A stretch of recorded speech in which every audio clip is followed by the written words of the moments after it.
On the other side, one of the girls from Fang's team observed the battle from a distance, wondering why it was taking so long. Her comrade responded, saying that their captain was probably just toying with his enemy. They only needed to trust in their captain's strength and wait for him to emerge victorious. Meanwhile, Zhang Yi's allies laughed, confident that if the battle was dragging on, it meant their leader's strategy was working perfectly.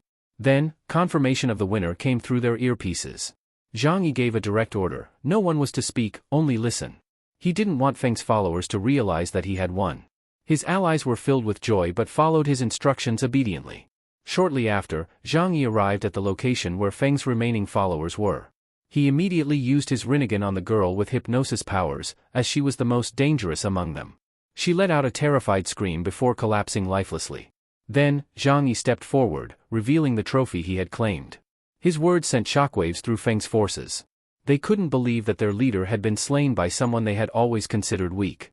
And so, the battle between the two factions erupted. Fang's remaining followers unleashed their strongest attacks in a desperate struggle. But Zhang Yi roared, declaring that not a single one of them would be allowed to live.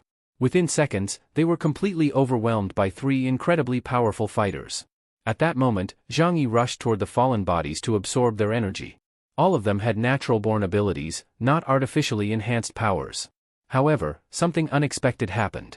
Zhang Yi was shocked. He couldn't absorb their powers at all. He couldn't understand why this was happening when he had successfully absorbed Fang's abilities before. He called Chun and Yu to try absorbing their powers, but they also failed. Zhang Yi then noticed a mutant cat approaching the corpse of a fire-type mutant. It devoured the body, seemingly unfazed. Zhang Yi, still confused, wondered if the cat could absorb abilities or not. However, the feline showed no signs of transformation, it had simply found itself a good meal.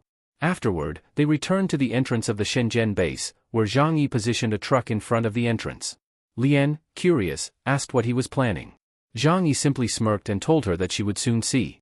Moments later, a massive explosion erupted at the base's entrance. Lian finally understood Zhang Yi's plan. Now, everyone trapped inside had no chance of escape. Zhang Yi then prepared vehicles for his team and quickly ordered them to move to another location. As they drove, Zhang Yi searched for information on his phone about the Shenzhen base. He wanted to find out if there were any hidden escape routes. Soon after, they spotted a group of people in the distance. Lian's eyes widened in shock and rage. The man attempting to escape in front of them was Chen Ziyuan, the leader of the base. Chen Ziyuan was stunned that he had been found so quickly. His mind raced. Why was Zhang Yi after him? Zhang Yi and Lian stepped out of the vehicle.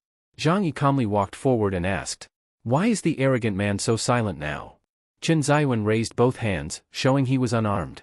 He then stated that he was an important figure. If he died now, the power balance of the city would be disrupted. If that happened, even more dangerous demons would arrive to seize control.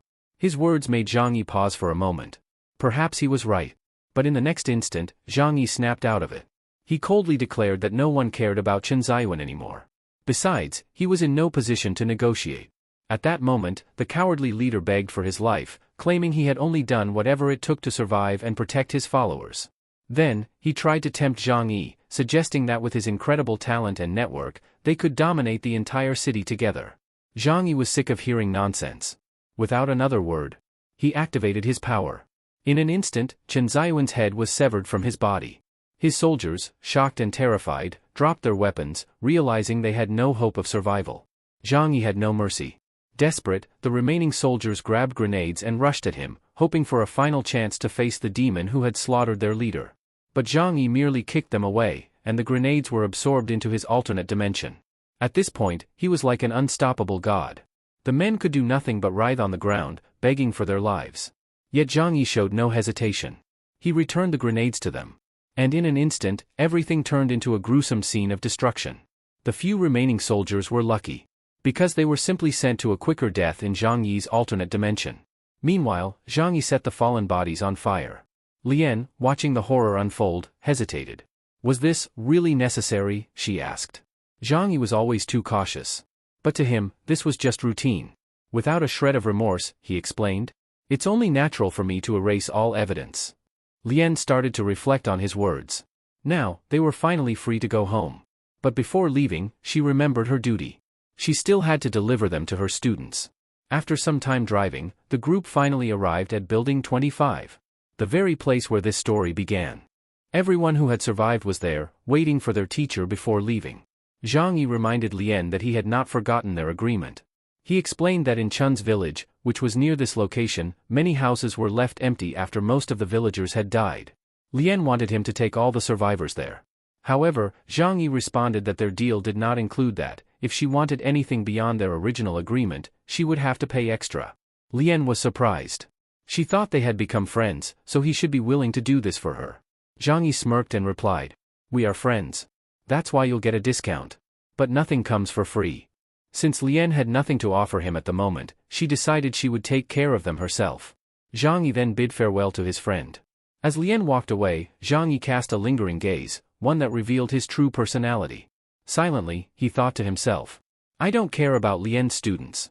But I need to maintain a good relationship with her. Someone that powerful? I can't afford to let her go." Lien returned to Building 25, where her students were waiting. She found them burning furniture to keep warm. Approaching them, she asked if they were all right. But instead of answering, they demanded to know why Zhang Yi had left. "Isn't he supposed to bring us food and take care of us?" one of them asked. Lien sighed and explained that Zhang Yi would be back soon and that he would take them to a better place. When they heard that the new location was a farming village with houses and fishing opportunities, the students grew angry. They questioned why Ken and Chernin were allowed to live in the same village as Zhang Yi, while they were being sent somewhere else. They complained that those two girls got to live in a much better place than they did. Frustrated, they demanded that Lien speak to Zhang Yi and arrange for them to live in the same place as Ken and Chernin. At that moment, Lien lost her patience. She yelled, saying that this conversation was over. "Anything is better than being stuck in that base," she snapped. She then sat down, exhausted, and told them to get some rest. Tomorrow morning, Zhang Yi would take them to the village. The next day, Zhang Yi was seen sitting in his car, making a phone call. He told his uncle to pack his belongings and move closer to him, to his safe house. The place was filled with luxurious homes, and Zhang Yi believed it was better for them to stay close together so they could protect each other. His uncle agreed, acknowledging that teamwork was important. Besides, Tianhai City had other military forces besides them. This was concerning. But at the same time, the three of them alone had already wiped out over 1,000 people in a single night.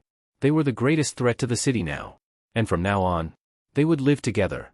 After that, Zhang Yi stepped out of his car and headed to Building 25 to collect supplies and take his group to their new homes. Upon arriving, he was greeted by his uncle's wife, who was overjoyed to see him safe. Then, he noticed Ken standing silently beside them. He approached her and embraced her gently, whispering soft words in her ear. "Without Ken, this victory wouldn't have been possible," he admitted. "If not for her and her bombs, we would have never succeeded." Meanwhile, Mingti, watching from a distance, couldn't help but wonder why she wasn't getting the same level of attention. At that moment, Zhang Yi's gaze shifted to Chernin, who stood nearby. With a knowing smile, he said, "The greatest reward belongs to her." Later, Zhang Yi gathered everyone for an important discussion. His uncle wanted to know what their leader had planned next. Zhang Yi announced that they would be moving back to his larger safe house. That location had many luxury homes that could be used as residences. Zhou Haimi breathed a sigh of relief. That place was his home. He had worked his entire life to buy a house in that condominium. Zhang Yi then explained, "We're all leaving this apartment complex. We'll leave supplies behind, though. This place will become our emergency base." The girls packed their suitcases, and Zhang Yi locked up their first hideout. The place where it all began. Just then, Zhang Yi noticed Lien hiding at the end of the hallway. She admitted that everyone had been on edge since last night, terrified after hearing the explosion from the west. But Zhang Yi simply shrugged. "That doesn't matter," he said casually. "I'm fine. And I'm leaving soon." Shortly after, everyone arrived at Zhang Yi's safe house. He instructed Chun Lei and his uncle to rest for the day. Tomorrow, they could choose any of the luxury homes in the condominium to live in. After that, Zhang Yi entered his own home, his mutant cat following behind him. He locked the door, leaned against it, and let out a breath. "Finally. I can't believe it. I can finally sleep." After an entire month of torment, he could finally rest. The next morning, we returned to Lien and her students. They had finally arrived at Shu village. Some of the villagers chose to stay behind, refusing to be taken to Shan's base. Of course, the villagers, who hadn't seen Lien since she had joined Feng's gang, feared her. They suspected she might be a spy. Meanwhile, Lien was growing anxious. She knew that the supplies Zhang Yi had given them wouldn't last long. She also knew the truth. Her students were weak. None of them had the skills to fish in the river and survive in Shu village. Lien thought that the only alternative was to leave the village and ask Zhang Yi for more food. Meanwhile, back at Zhang Yi's safe house, he was spending time with Zakir. Zakir mentioned that things were calm for now, and they should start considering having a child. Zhang Yi responded, saying that it made no sense to have a child at this moment. They would have to take care of it every single day, and right now, their situation was still unstable. He tried to reassure Zakir, telling her that the future was still uncertain. However, when he saw the sad expression on his wife's face, he realized something. In truth, Zhang Yi had no intention of having children. To him, a child would just be one more life to worry about. But to Zakir, this was important. She wanted to have a child to strengthen their love. Every day, more women were arriving at the safe house, and in her heart, having a child would be a guarantee that she would always have a place in Zhang Yi's heart. Zhang Yi could read her thoughts clearly. And so, he came up with a solution. He suggested that Zakir should focus on keeping her body attractive, maintaining her beautiful face, and practicing feminine charm techniques. His answer shocked her. She was furious that he could say something like that. Besides, she said, how am I supposed to practice feminine charm techniques all by myself? At that moment, Zhang Yi's uncle knocked on their bedroom door. Having overheard part of their conversation, he felt embarrassed and quickly changed the subject. He informed Zhang Yi that Lien was asking for him. Zhang Yi immediately got up and went downstairs, telling Uncle Mi that he was busy. Then, putting on a friendly demeanor, he went to meet Lien. He greeted her politely and invited her to sit. He was exceptionally courteous, because he knew that she was about to ask him for something. Lien explained the difficulties she and her students were facing. Zhang Yi sighed and said, "A skilled woman like you, suffering and working hard for others, how pitiful." He then made her an offer. She could stay with him in the safe house. After hearing Zhang Yi's proposal, Lien declined. She reminded him of their agreement. They were allies, their goal was to destroy Shishuan's base together. Once that was done, Zhang Yi had promised to provide food and shelter for her and her students for a while. Now that the enemy base was gone, there was no longer a food shortage to worry about. However, she still needed more supplies because her students had become too spoiled. It would take time for them to become independent and find their own food. Zhang Yi frowned. How did this happen? He asked. They already suffered so much in Shishuan's base. I thought they would be stronger. Lien didn't want to talk about it anymore. She simply asked him if he could provide food for a little longer. She would figure out a solution later. Zhang Yi was a man of his word. He took out a large amount of food from his dimensional storage and handed it to Lien. This should be enough for you and your students for half a month, he said. Lien was deeply grateful for his generosity. Zhang Yi simply replied, "You deserve it." But then, a thought crossed his mind. Is it really safe for a woman to be responsible for so many young students? He asked. Lien let out a heavy sigh. His words struck a chord in her heart. Ever since the apocalypse began, she had worked tirelessly as both a teacher and a protector. Yet, despite everything she had sacrificed, her students never truly appreciated what she had done for them. Even so, she refused to abandon them. They wouldn't survive on their own, she said firmly. If I leave them, I'll never be able to forgive myself. Zhang Yi felt a pang of sadness. Lien was completely ignoring her own well-being just to serve others. That was something he would never do. But then, an idea suddenly came to him.